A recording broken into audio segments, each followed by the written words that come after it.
আমার বাড়ির সামনে এত ভিড় বা এত কিসের ঝামেলা আমি তো এটাই বুঝতে পারলাম না। পুরোপুরি হাই রোডের মতো জ্যাম লেগে গেছে। তো কিসের জন্য এই জ্যাম লেগে গেছে চলো দেখতে পাবে। তো হ্যালো এভরিওয়ান, সকলকে জানাই আমার আবারও আর একটি নতুন ভিডিও স্বাগতম। তো আশা করছি ভিডিওটা খুব সুন্দর হতে চলেছে, তোমরা সবাই সাথে থেকো। শীতলা পুজো কালী পুজোর পার্ট 2তে তোমরা এখানে আমি শেষ করেছি, তাই আমি আবারও এখান থেকেই স্টার্ট করলাম। ঠাকুরতলা থেকে এসে শুয়ে পড়েছিলাম, তারপরে একটুখানি শুয়ে উঠে এই কড়াইগুলো প্রেসারের মধ্যে দিয়ে সিটি মেরেলাম। নিয়ে নেওয়ার পর কড়ার মধ্যে দিয়ে দিলাম একটু তেল, তেজপাতা, শুকনো লঙ্কা আর হচ্ছে 5 ফোড়ন দিয়ে ভালোভাবে ভেজে নেওয়ার পর তার উপরে দিয়ে দিলাম পেঁয়াজ। কেননা হবে এটা হচ্ছে মশলা রেডি হচ্ছে ঘুগনির জন্য, ঠিক আছে। তো পেঁয়াজগুলো মিডিয়াম ভাজা হয়ে যাওয়ার পর একটা টমেটো দিয়ে দিয়েছিলাম। টমেটো দেওয়ার পর অর্ধেকটা ভাজার পর জিরে জিরে আদা রসুন পেস্ট করা একদম দিয়ে দিলাম, দেখতেই পাচ্ছ তোমরা। আমি একটু আসলে জিরে খাই, জিরে খেতে বেশ ভালোই লাগে। সব প্রত্যেকটা তরকারিতেই কম বেশি আদা রসুন জিরে বাটা আমার দেয়াই থাকে। তো তারপরে জিরে আদা রসুন পেঁয়াজটা ভালো মতন ভাজা হয়ে যেতে আমি দিয়ে দিলাম হলুদ গুঁড়ো লঙ্কা গুঁড়ো। আর হলুদ গুঁড়ো লঙ্কা গুঁড়োটা সামান্য ভেজে নিয়ে তেল ছেড়ে দেওয়ার পর তার মাঝেই দিয়ে দিলাম আমি হচ্ছে যে ওই যে সেদ্ধ করা কড়াই আর হচ্ছে আলুটা প্রেসারের মধ্যে সিটি দিয়ে রেখেছিলাম, সেটাই চাপিয়ে দিলাম আমি। এই যে দেখতেই পাচ্ছ। আর এদিকে কর্তামশাই আমার ক্যামেরা করে দিচ্ছিল, আমি রান্না করছিলাম। কর্তামশাই দেখো বলছে আমি দেখো পুরো ভিজে গেছি। আমি বলছি তাহলে ভাবো তো আমার রান্না করতে কতটা কষ্ট হয়। আমি যে সারাক্ষণ 3 টাইম রান্না করি, তোমার মেয়েদের সামলাই, সংসারের কাজ করি, তাহলে আমার কষ্ট হয় না? দেখো আমি তোমার থেকে বেশি ঘেমে গেছি। এইটা নিয়েই আমরা কথা বলছিলাম আর আলাপ করছিলাম। বলছে হ্যাঁ ঠিকই বলেছো, ভীষণ গরম এইখানটা। তো মেয়ে হয়ে জন্ম নিয়েছি যেহেতু কষ্ট তো আমাকে করতেই হবে, কিছু করার নাই। ময়দার মধ্যে দিয়ে দিলাম নুন, চিনি, তেল দিয়ে ভালো করে মিক্স করে নিচ্ছি, দেখতেই পাচ্ছ। হাত দিয়ে দোলে দোলে মিক্স করে নিলাম। মিক্স করে নিয়ে তার উপরে আবার জলও দিয়ে দিলাম। কি আর করব বলো, এটা হচ্ছে লুচির জন্য মাখানো হচ্ছে। ময়দাটা ভালো করে মেখে নিলাম। মেখে নেবার পর এদিকে হচ্ছে যে আমার কড়াইটা মানে ঘুগনিটা আর কি সে হয়ে গেছে। তো ঘুগনির মধ্যে একটু দিয়ে দিলাম আমি সেন্ট পাতা দিয়ে দেওয়ার পর খানিকটু ফুটিয়ে আর আমি এই যে নামিয়ে নিলাম। এই যে তরকারি নামাতে গিয়ে যে আমার পায়ে কতবার তরকারি পড়েছে তার কোনো ঠিক নেই।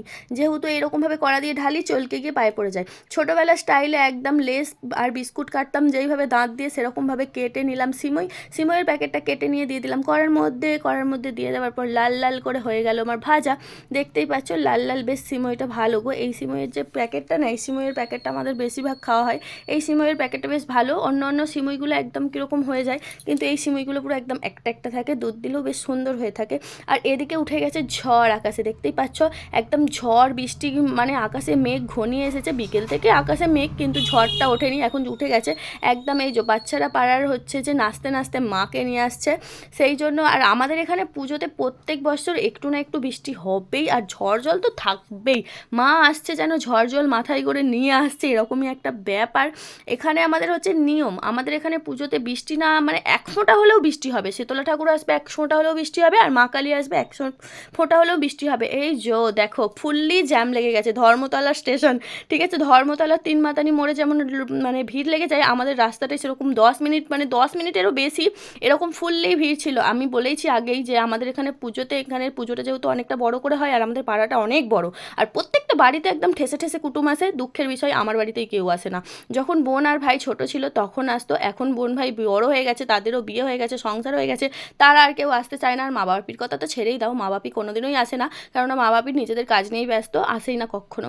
তো সিমুইটা দেখতে পেলে আমার হয়ে গেছে, চিনিটা দিতে বাকি ছিল, চিনিটা দিয়ে দিলাম। সত্যি কথা বলতে বন্ধুরা আমার ভীষণই খারাপ লাগে জানো তো, যখন মানে জগদ্ধাত্রী পুজোর সময় বলো, কালী পুজোর সময় বলো, সবার বাড়িতে অনেক অনেক কুটুম আসে, কিন্তু আমার বাড়িতে আসার মতো কেউ নেই। ভাই বোন ছিল, ভাই বোনের বিয়ে হয়ে যেতে, তাদের সংসার হয়ে যেতে, তারা তাদের সংসার নিয়ে ব্যস্ত হয়ে গেছে। আর মা বাপির তো কোনোদিনও আসেইনি, মা বাপির কাজের মধ্যেই ব্যস্ত থাকে। আরও হয়তো অন্য কেউ থাকলে হয়তো আসতো, কাকা জ্যাঠারা, কিন্তু আমার বাপি যেহেতু একা, আর কেউ আসেই না গো। আমার বাড়ি সবসময় আমি একাই থাকি, আমার ভীষণ খারাপ লাগে যখন কোনো ওকেশান হয় আর কি।